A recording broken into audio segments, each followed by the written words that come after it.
یہ PMS آخر ہے کیا؟ پری مینسٹرل سنڈروم بہت سی خواتین کے لیے مکمل طور پر رولر کوسٹر رائڈ کی مانند ہو سکتی ہے، لیکن اصل میں یہ ہوتا کیا ہے اور ہم کیسے اس اتار چڑھاؤ سے بہتر طور پر نمٹ سکتے ہیں؟ کہانی کچھ یوں ہے کہ 1980 کے اوائل میں 2 برطانوی خواتین کا ٹرائل کیا گیا جن پر قتل کے الزامات تھے۔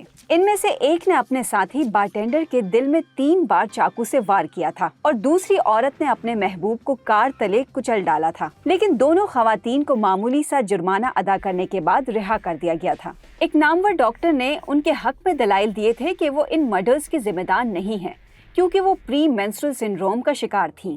تو کیا PMS نفسیاتی مسائل کا سبب بن سکتا ہے؟ آئیے ایک نظر سائنسی شواہد پر ڈالتے ہیں۔ پہلے تو یہ طے کر لیتے ہیں کہ خواتین جب PMS سے گزر رہی ہوں تو وہ ہرگز پاگل پن کا شکار نہیں ہوتی۔ زیادہ تر خواتین کی پریشانی کی کوئی نہ کوئی وجہ ان کے عنقریب شروع ہونے والے ماہانہ ایام یعنی پیریڈ سے جڑی ہوتی ہیں۔ ہم یہاں اصل میں کس چیز کے بارے میں بات کر رہے ہیں؟ چہرے پر دانے، پیٹ کا پھول جانا، ڈائریا، جسم میں پانی کی مقدار میں کمی بیشی، پیٹ میں درد، تیزی سے بدلتے موڈ، اچانک شدید غصہ آنا، بے چینی، خود اعتمادی میں کمی، چڑچڑاپن، توجہ مرتکز رکھنے میں مشکلات، یہ سب ماہانہ پیریڈ شروع ہونے سے پہلے کی علامات ہیں۔ PMS کی 150 سے زیادہ علامات ہیں۔ یہ خواتین کے جسم اور دماغ دونوں پر اثر انداز ہوتی ہیں، جس سے ان کی روزمرہ زندگی شدید متاثر ہو سکتی ہے۔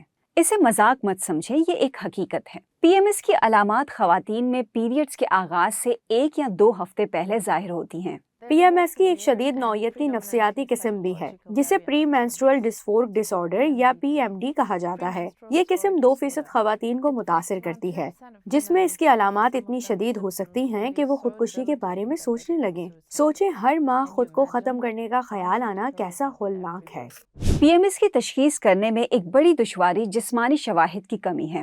ایسی خواتین کے جسم کا معائنہ کرنے سے کوئی خاص جسمانی کمزوری سامنے نہیں آتی اور نہ ہی لیبارٹری ٹیسٹ سے کچھ پتہ چلتا ہے۔